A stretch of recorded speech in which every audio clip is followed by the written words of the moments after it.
Hello. I'm not real. I'm but a stream of thought you are watching in the form of a YouTube video. I'm a copy of a real human being that's running through this YouTube channel.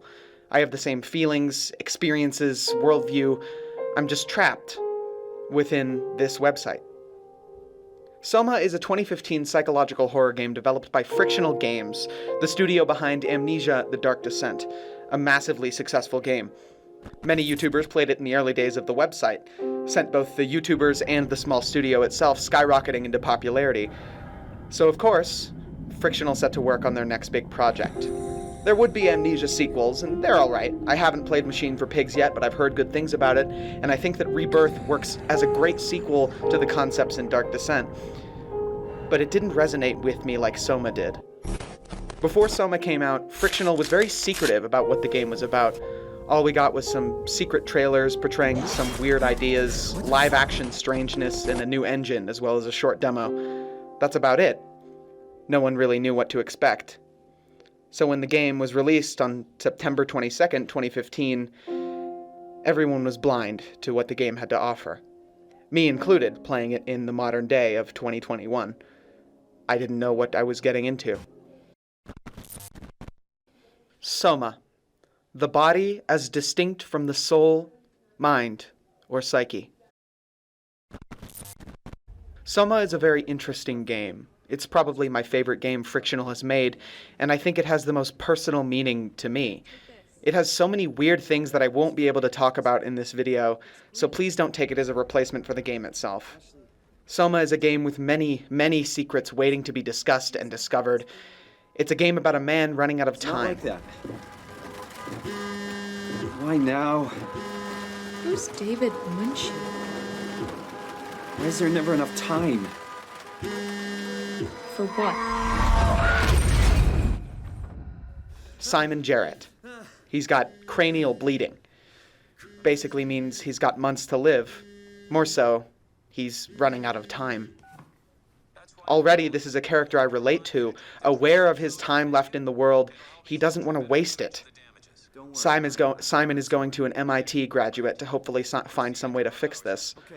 He goes to a scan, talks to his friends on the bus, reads newspaper while going through his morning coffee.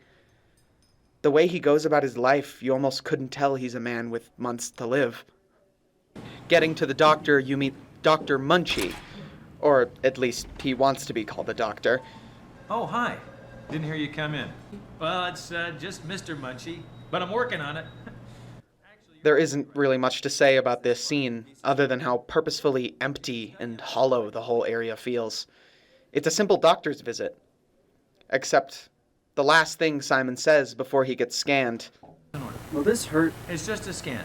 It'll hurt about as much as getting your picture taken. Indians thought cameras would steal their souls. Is that so?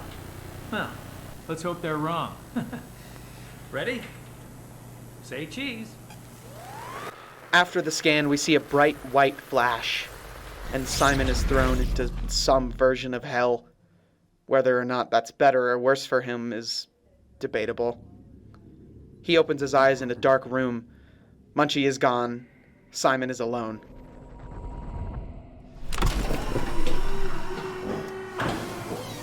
Hello? Mr. Munchie? Did something go wrong? While Amnesia 1 loves to highlight the fact that it's a dark descent, slowly traversing into madness, Simon had his life uprooted in a second. He's sent to his lowest of lows, and he doesn't even know it yet. He only goes deeper from here. Simon begins exploring his new surroundings. As any good story goes, we learn as he learns.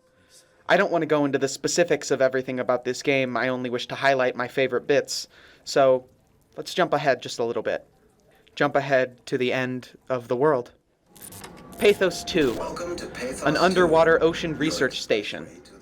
Also just happens to be the last bastion of the human race. Simon is now at a place that properly reflects his scenario. He's trapped under miles and miles of water that he can't even begin to fight. Soma is a descent. While some games do similar things, Inside, for instance, Soma not only has a physical descent into the depths of the ocean, undiscovered and uncharted, even with the many that have lost their lives to the infinite deep. Simon and the player also go on this mental journey, going from a broken person searching for hope, or someone playing a video game searching for meaning in horror, to someone broken, unraveled, and misshapen by the technology we cling so desperately to for meaning.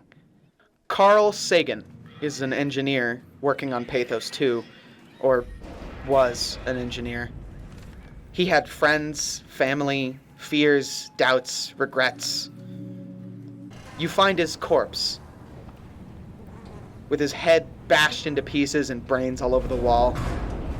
Carl is dead, but just in the other room, you find a robot.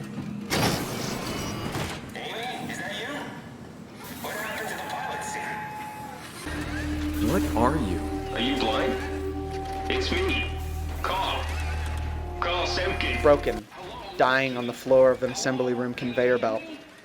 He asks for help, yelling to get your attention. He says his name is Carl. Carl as in the corpse you found minutes ago in the other room. Carl is dead. But here he is, alive, or sentient at least. When you call him out on being a robot, he almost jokingly hits himself on his head to show how human he is, saying he feels his hands, face, body trapped under this rubble. I think, therefore, I am.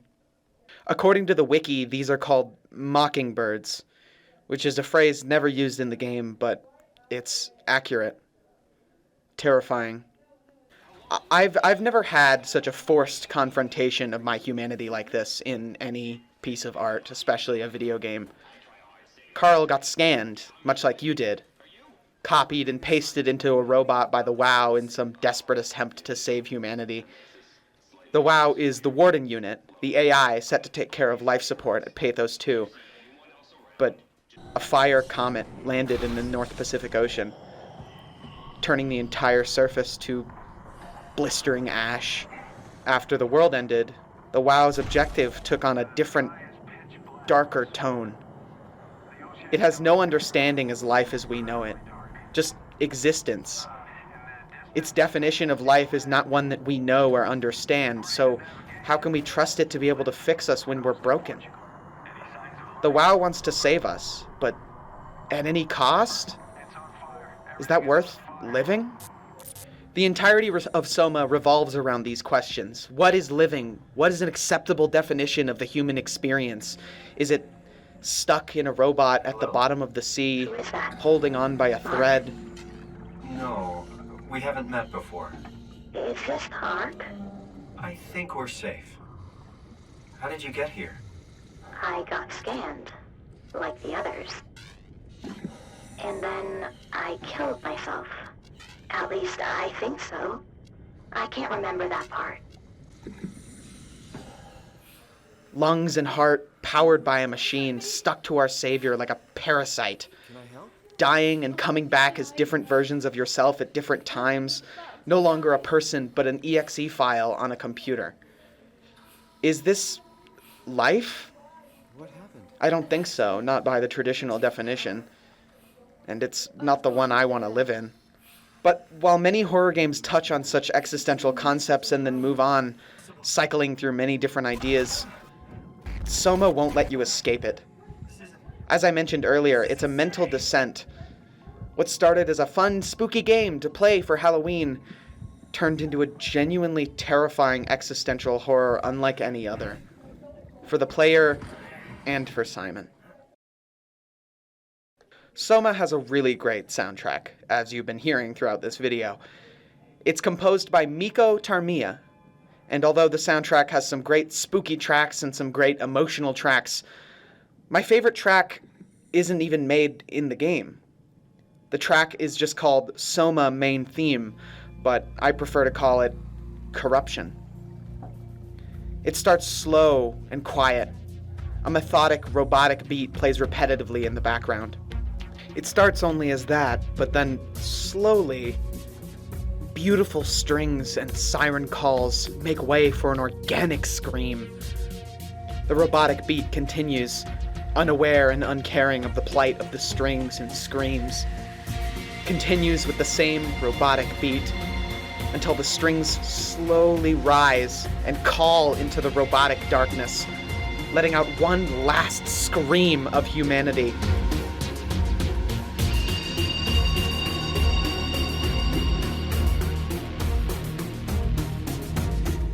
The robotic beat continues the same as it always has, now corrupted slightly, a little bit twangy, a little bit broken, but in tune with the strings, yet still unaware of its existence.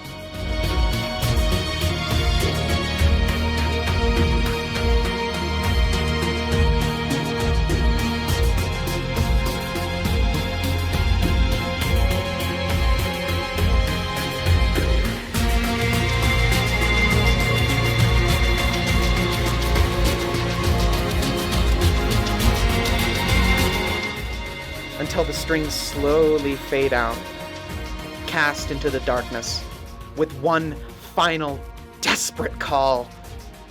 It's almost sad. As the strings slowly fade out, making increasingly quieter calls for help, and we are left with nothing but the robotic production of the machines we created to save us.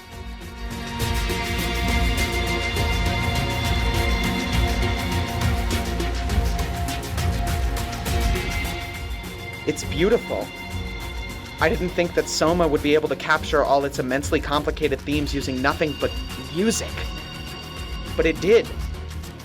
This beautiful call of humans and machines, this machine melody is impacted by the human strings and vice versa. It's a damn shame this was never used in game. It's genuinely fucking amazing. It's a sonata to human ignorance. It was silly to believe we would outlive our creation. But we believed it anyway. We called into the dark, screaming, and got nothing but the repeating pattern of an algorithm. There's a nice little moment between you and your companion Catherine near the end of the game.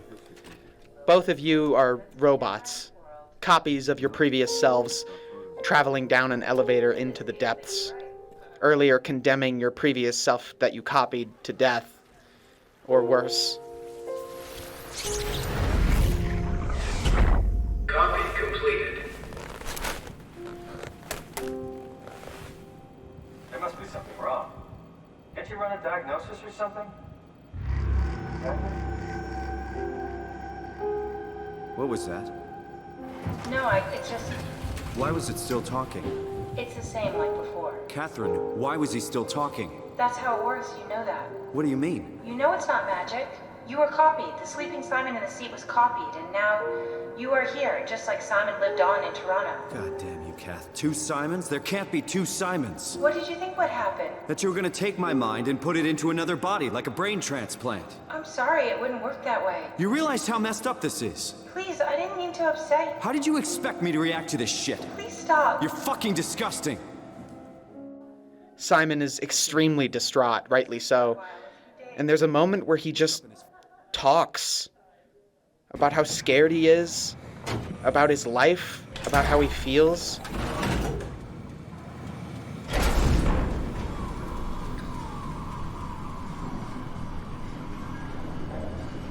It's dumb luck, right? And I woke up in the right body. It's a redundant copy. I'll never experience my journey, the full journey. You wouldn't understand. I basically flipped a coin, and if I had called the wrong side, I'd be rotting away at Omicron. I mean, there's nowhere to know, right? You didn't hit the make sure Simon wakes up in the right body switch, did you? Christ. This is awful. We did an awful fucking thing. And you wouldn't mind? Why would you? How could you know that it's not me, the me that I am, the same that I've always been? He asks Catherine to just talk, ease his mind. She says this. Please say something. I don't want to think. Please. I don't know what to say. I don't want to upset you. Say anything. When I was little, I used to climb the stairs all the way to the top of the building. And I could still feel how I had to, tuck my arm so I could push the heavy steel door open. Well, the first time that I dared go up there, I stepped out onto the roof and watched the smog rise and fall over Taipei. I got all the way up to the corner ledge and, I felt the warm wind in my hair and the sun was setting and the streets below were shadowed by the tall buildings. The people pushing through the crowd flowed like paint from an artist's brush. Street food vendors filled the air with aromas of all my favorite foods. For a brief moment, I felt connected to the world in a way that I never had before. It was the most profound feeling of comfort and sense of belonging I could ever hope for. I really never felt the same way again, but I went up to the roof many times after. I'm not religious, but I can see why people would be. The privilege of being makes a strong case, at least every once in a while. Do you still feel that sense of awe? Even like this? Things are different, but we're still here. What's the point of going on? Everyone's gone. All the people still left are digital copies trapped in computers at the bottom of the sea. We'll never be able to rebuild or reclaim what we were. Are you really so unhappy being what you are, or is this about the man who went for a scan 100 years ago? Both, I guess. When I was back in Toronto, even the worst case, the darkest futures I could predict, they at least included my previous life somehow. I feel so uprooted. There's nothing here that I recognize, nothing that makes me feel like I belong. Even if we make it to the Ark, would it be any different? I'd still be alone. No friends. No family. You could make new friends. I'm sure everyone would like to know the time traveler. If not, you still have... She's cut off before she can finish. You're left in the endless dark of the sea. Her words immediately rain untrue. You can go onto the roof and turn her back on, but the moment is slightly tainted. Her words are still meaningful. You just can't avoid that neither of you are human anymore. It's a beautifully real moment, in combination with the cutoff and the silence. Catherine's voice actor, Nell Mooney, and Simon's voice actor, Jared Zeus, fucking awesome last name, by the way, they do a fantastic job portraying this sense of corrupted reality. Simon gives off this tortured innocence, Catherine with her monotone logic and cold acceptance, yet also subtly humane, and still a person, just a smart, introverted one. I actually relate to them both a lot. They make a great duo. Simon asks Catherine what it's like when she cuts out like that. She compares it to a live edit. I don't feel like I'm being held back or hindered. And I don't have the opportunity to reflect on the time I'm missing. It's simply missing. Sounds like sleeping without the dreaming. Yes, but generally you anticipate when you're about to sleep, and there's a natural continuation since we tend to wake up where we went to sleep. My experience is more like an ever-changing moment that never really seems to find closure. Sounds kind of like a movie being edited live. So, just for posterity and perspective, this is what Catherine experiences usually when she's unplugged. Let's go. Don't forget to take me with you. Catherine? What? There you are. While Catherine gets to understand, Simon has to suffer. Just in this moment, Simon had to go through all of this, and this, and this, and this, this, to be able to see Catherine again. Yet she's unaware of your struggle. In truth, you're alone, guided by a computer in your pocket. In this moment, traveling into the depths of the ocean to save the last of the human race. 2 dead people, copied and pasted into robots, together, shaving through memories that aren't theirs, far beyond the usual definition of human.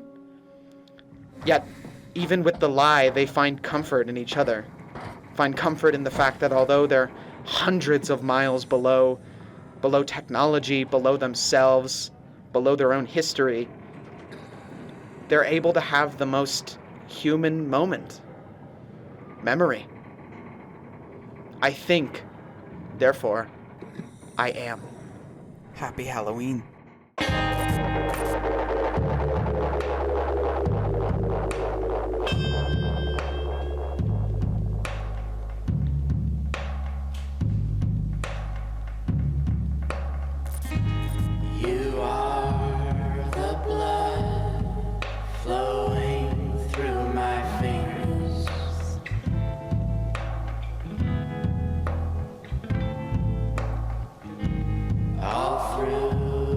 So